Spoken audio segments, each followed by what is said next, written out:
تو اکثر لوگ اس چیز پر ہاتھ اٹھائیں گے۔ تو ہم اسے اس تک محدود نہیں کرتے کہ کسی شخص کو جسے کوئی جسمانی بیماری ہو۔ جسمانی بیماریاں ہوتی ہیں، لیکن جذباتی بیماریاں بھی ہوتی ہیں۔ اکثر اوقات یہ جذباتی پہلو سے بھی بدتر ہو سکتا ہے۔ تو سوال یہ ہے، اگر وہ ہیں تو یہاں ہم اس حالت میں ہو سکتے ہیں، یہ جسمانی بھی ہو سکتی ہے اور جذباتی حالت بھی ہو سکتی ہے۔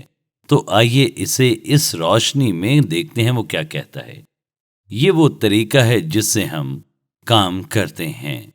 دیکھیں وہ یہاں پر کہتا ہے، اگر تم میں سے کوئی بیمار ہو، پھر اسے کلیسیا کے بزرگوں کو بلانا چاہیے اور وہ خدا کے نام پر تیل سے مسح کرتے ہوئے اس کے لیے دعا کرے۔ اس لیے وہ ہمیں یہ اندازہ لگانے کے لیے نہیں چھوڑتا کہ کیا کرنا ہے، وہ بالکل واضح بتاتا ہے۔ آپ ان 2 آیات کو دیکھیں، وہ واضح کرتا ہے کہ اسے بزرگوں کو بلانا چاہیے اور وہ اس کے لیے دعا کریں۔ وہ چرچ کے بزرگوں کے بارے میں کہتا ہے۔ اگر آپ بیمار ہو جاتے ہیں اور آپ چاہتے ہیں کہ آپ کے لیے کوئی دعا کرے، تو انتظار نہ کریں کہ آپ کسی کے بیمار ہونے کا اندازہ لگائیں۔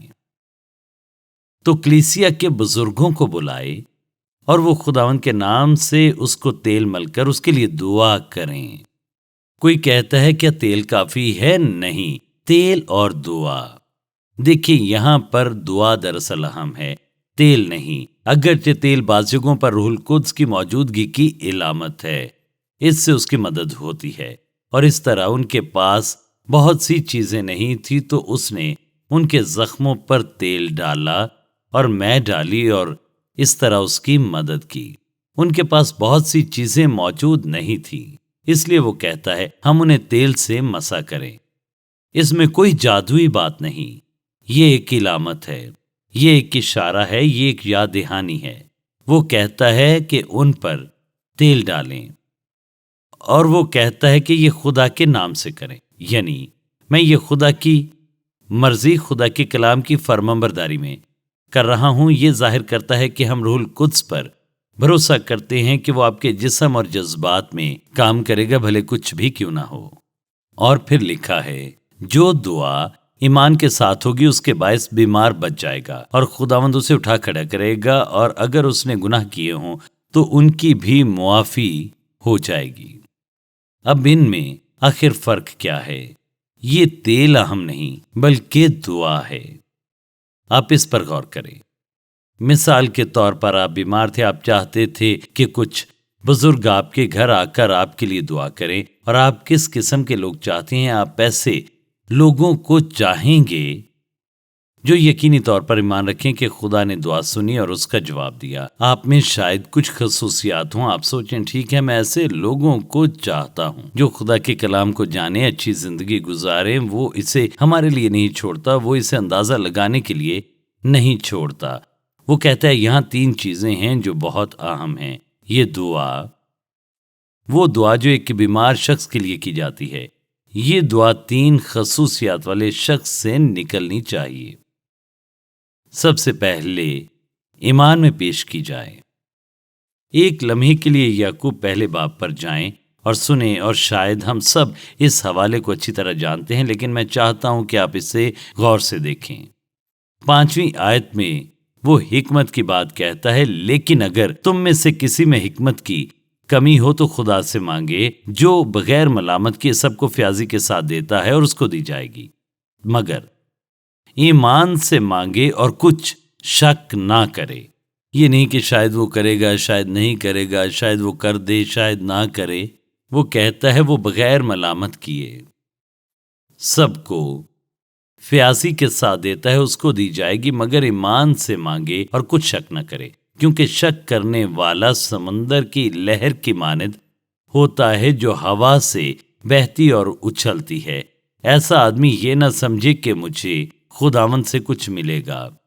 تو وہ کہتا ہے ایمان کی دعا، یعنی ایمان کی دعا ایک ایسی دعا ہے جو خدا کے کلام پر مبنی ہو، جو دعا کے جواب کے تجربے پر مبنی ہو۔ ایمان کی دعا، لہٰذا اگر شفا یابی والی دعا چاہیے تو ایک دعا ضرور ہونی چاہیے جو ایمان کی زندگی سے نکلے۔ ہمیں مسلسل خدا کے کلام میں رہنے کی ضرورت ہے۔ خدا کے کلام کو پڑھنا، سننا، اس کو سننا، اس کی طرف سے یاد دلایا جانا، اس کی طرف سے چیلنج کیا جانا، اس کی ہدایت سے ہمیں اپنی زندگی کے ہر دن کلام کی ضرورت ہے۔ اور اگر سچ یہ ہے کہ یسوع کے پیروکار کے طور پر آپ کی تاثیر بالکل اس کے کلام سے آپ کے تعلق سے متعلق ہوتی ہے، اگر میں ایمان کی دعا مانگتا ہوں تو یہ خدا کے کلام پر مبنی ہوگی۔ اگر میں تقریباً 1 ہفتے یا 2 ہفتوں سے بائبل نہیں پڑھتا، میں آپ کو زمانہ دیتا ہوں، اگر آپ بس رک کر اپنی زندگی کے بارے میں سوچیں، آپ کلام نہیں پڑھیں گے، آپ کے ایمان کی سطح کم ہو جائے گی۔ جتنی دیر آپ خدا کے کلام سے دور رہیں گے، اتنا ہی کم آپ مشکل اوقات میں اس پر بھروسہ کر پائیں گے۔ تو پہلی بات، یہ دعا ایمان کی زندگی سے نکلنی چاہیے۔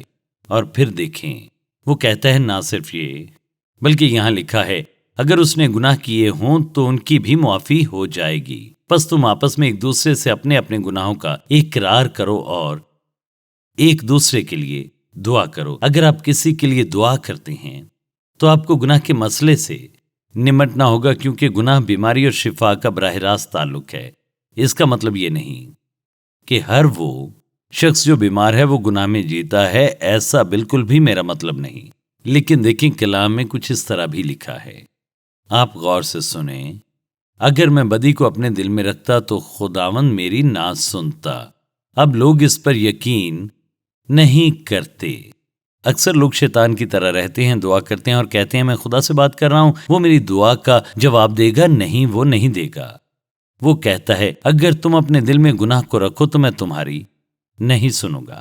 اب اس پر غور کریں، وہ بزرگ جو بھی ہوں، جب وہ ان کے لیے دعا کرنے کے لیے کسی سے ملتے ہیں، مثال کے طور پر انہیں اپنی زندگی میں گناہ کا سامنا ہے، اگر وہ وہاں ہے اور جو شخص بیمار ہو یا پریشان ہو یا کوئی بھی مسئلہ ہو، گناہ خدا کی نعمتوں اور خدا کے کام کے درمیان رکاوٹ ہے۔ مثال کے طور پر اگر میں آپ کے گھر آؤں اور آپ کے لیے دعا کروں، یا جہاں بھی ہم دعا کرتے ہیں، اب چرچ آئیں اور میں آپ کے لیے دعا کروں اور میں گناہ میں رہتا ہوں، تو خدا نہیں سنے گا۔ اور اس طرح اس دعا کو مؤثر ہونے کے لیے صاف دل ہونا چاہیے، اور یہ دل و دماغ سے نکلتا ہے، ایسا ایمان جو صاف ہے۔ اور جس شخص کے لیے آپ دعا کر رہے ہیں اسے اس سے نمٹنا ہوگا۔ اگر میں آپ سے کہتا ہوں میرے لیے دعا کریں اور آپ کی زندگی میں کوئی گناہ نہیں اور میری زندگی میں گناہ ہے، تو پھر بھی یہ نہیں ہوگا۔ میں اس شخص کے ساتھ انصاف نہیں کر رہا۔ گناہ خدا کا دشمن ہے، یہ آپ کی جان کا دشمن ہے، یہ آپ کے رشتوں کا دشمن بھی ہے۔ تو اس سے نمٹیں تاکہ دوسروں کے لیے دعا کر سکیں۔ خدا ہماری دعا کا جواب دینا چاہتا ہے، وہ شفا دینا چاہتا ہے، وہ مشکل آزمائشی اوقات میں لوگوں کی مدد کرنا چاہتا ہے، چاہے وہ جذباتی ہو یا جسمانی۔ لیکن وہ چاہتا ہے کہ وہ دعائیں پاک دلوں سے نکلیں، تو سب سے پہلے یہ ایمان کے دل سے نکلنی چاہیے، یہ خالص دل سے نکلنی چاہیے۔ اور تیسری بات، غور کریں، اس حوالے میں وہ کہتا ہے پس تم آپس میں ایک دوسرے سے اپنے اپنے گناہوں کا اقرار کرو اور ایک دوسرے کے لیے دعا کرو تاکہ شفا پاؤ۔ راست باز کی دعا کے اثر سے بہت کچھ ہو سکتا ہے۔ غور کریں، ایک راست باز مرد یا عورت وہ شخص ہے جو نجات پا چکا، جو خداوند یسوع مسیح کے ساتھ وابستہ ہے اور سنتا ہے، جس کا طرز زندگی فرمانبرداری ہے، وہ کامل نہیں، فرمانبردار ہے، جس کی خواہش خدا کے سامنے فرمانبرداری کے ساتھ چلنا ہے، جس کی خواہش خدا کی مرضی پر چلنا ہے۔ اور دیکھیں، ان کی یہ خواہش ان کی روزمرہ کی زندگی کا حصہ ہے، یہ ان کا روزمرہ کا رویہ ہے، یہ چیزوں کے بارے میں ان کی روح ہے۔ اور اس طرح جب وہ مؤثر دعاؤں کی بات کرتا ہے تو پھر بے اثر دعائیں بھی ہوتی ہیں، دعائیں ہیں جو صرف لفظ ہیں۔ پھر راست باز کی دعا ہوتی ہے، یہ دعا ایسے شخص سے نکلنی چاہیے جو خالص دل کے ساتھ ایمان والا شخص ہو، جو نیک زندگی رکھے، اپنی زندگی میں خدا پرستی کی زندگی گزارتا ہو۔ کیونکہ جب آپ اور میں اپنی زندگیوں میں خدا پر بھروسہ کرتے ہیں اور اس کی مرضی کے مطابق چلتے ہیں، تو دیکھیں ہم میں سے ہر ایک زندہ خدا کے شفا بخش خادموں کے ساتھ چل رہا ہے، لیکن اس کام کے لیے 3 چیزیں انتہائی ضروری چیزیں ہوتی ہیں۔ اس پر بھروسہ کرنا، دل کا پاک ہونا، درست طرز زندگی ہونا، اور یہی چیز کسی کی زندگی کو تبدیل کرتی ہے۔ اور جب کوئی کہتا ہے مجھے ضرورت ہے کہ آپ میرے لیے دعا کریں، انہوں نے صرف آپ پر اعتماد کا اظہار کیا ہے۔ انہوں نے آپ پر اعتماد کا اظہار کیا خدا کے آپ کے ساتھ رشتے میں۔ انہوں نے صرف اس کے ساتھ چلنے پر اعتماد کا اظہار کیا۔ انہوں نے صرف اس سے بات کرنے کی آپ کی اہلیت پر ضرورت کا اظہار کیا جو انہوں نے ابھی آپ سے مطلع کیا۔ یہ آپ کو ایک خاص شخص بناتا ہے۔ ہم سب کی ایک بڑی ذمہ داری ہے کہ ہم اپنی زندگی کو پاک خدا کے سامنے درست رکھیں۔ اور میں ابھی آپ کو یہاں پر بتاؤں گا کہ آخر ہم ایسا کیوں نہیں کرتے۔ میں آپ کو یہاں 10 وجوہات بتانے جا رہا ہوں کہ آخر کیا وجہ ہے کہ ہم اس طرح کر نہیں پاتے اور پھر توبہ کریں۔ آئیے جانتے ہیں کیوں۔ جبکہ ہمارے پاس زبردست صلاحیت موجود ہے تو ہم کیوں نہیں کرتے؟ تو میں اس کی وجوہات بتاتا ہوں اور میں اسے آپ کے لیے میگ اسکرین پر ڈالنا چاہتا ہوں تاکہ آپ اسے لکھ لیں۔ نمبر 1، لوگ کہتے ہیں یہ صرف پہلی صدی کی کلیسیا کے لیے تھا، ایسا اب نہیں ہوتا، یہ آج کام نہیں کرتا۔ یہ پہلی صدی کا کام ہے۔ اور دوسری بات، وہ سوچتے ہیں کہ یہ آج کام نہیں کرتا قطع نظر پہلی صدی کے۔ وہ کہتے ہیں کہ دیکھیں، اس کے علاوہ آج ہمارے پاس بہت سارے ڈاکٹرز موجود ہیں۔ تیسری بات یہ کہ بہت سارے لوگ تسلیم کرنے میں شرمندہ ہیں کہ انہیں دوسرے لوگوں کی ضرورت ہے۔ میں بتاتا ہوں، میں نے کل کسی کو فون پر سنا اور وہ بس رو رہے تھے، رو رہے تھے، رو رہے تھے، رو رہے تھے، اور مجھے بس سننا پڑا۔ انہیں صرف سننا تھا۔ اور پھر یقیناً ہم دوسروں کی مدد کرنے کے لیے پکارنے میں تحقیر محسوس کرتے ہیں۔ جب آپ بہت ذہین اور امیر ہو جاتے ہیں تو مدد طلب کرنے میں شدید پریشانی کا سامنا کرنا پڑتا ہے۔ ہم سب کو وقتاً فوقتاً کسی کی مدد کی ضرورت ہوتی ہے، کیونکہ ہم کسی کے ظاہر کو دیکھ کر نہیں بتا سکتے، اور ہم سب کی زندگی میں ضرورت کے لمحات ہوتے ہیں۔ اس میں بہت سا غرور شامل ہو جاتا ہے، اور پھر ہم گناہ کا اعتراف کرنے میں شرمندگی محسوس کرتے ہیں۔ ایسا نہیں کہ اٹھیں اور کہیں میں نے یہ کیا ہے، میں نے وہ کیا ہے، اور کوئی ایسا شخص ہونا چاہیے جس پر آپ بھروسہ کر سکتے ہوں۔ پھر بلا شبہ ہم اپنی ضرورتوں میں اس قدر مست ہوتے ہیں، ہمارے پاس وقت نہیں۔ ہم اپنی چیزوں میں اتنے مصروف ہوتے ہیں، ہمارے پاس کسی کو محسوس کرنے کا وقت نہیں ہوتا۔ اگر آپ کسی کے لیے محسوس نہیں کرتے تو آپ سنجیدگی سے دعا نہیں کریں گے۔ پھر یقیناً کوئی کہتا ہے پتہ نہیں، لیکن میں یہ نہیں کر سکتا، اور اس کی وجہ ان کی زندگی میں گناہ ہے۔ وہ جانتے ہیں کہ ان کے پاس یہ یقین نہیں کہ خدا ان کو شفا دے سکتا ہے یا ان کی مدد کر سکتا ہے۔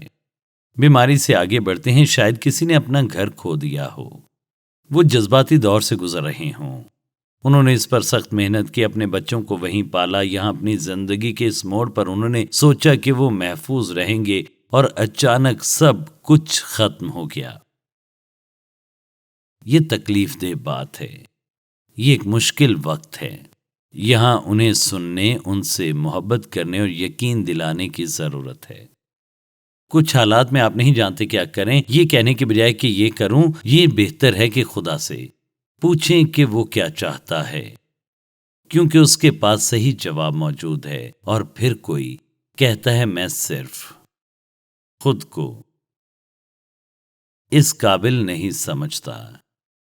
میں آپ سے پوچھتا ہوں، آپ کس چیز کے بارے میں اتنا قابل محسوس کرتے ہیں؟ دیکھیں، یہ قابلیت کی بات نہیں، بلکہ یہ بات یہ ہے کہ ہم خدا کے فرزند ہیں، اور ہم انہیں پریشانی میں دیکھ نہیں سکتے۔ اب آخری بات سنیں، ہمیں گیٹ ویل سون کا کارڈ بھیجنا آسان لگتا ہے۔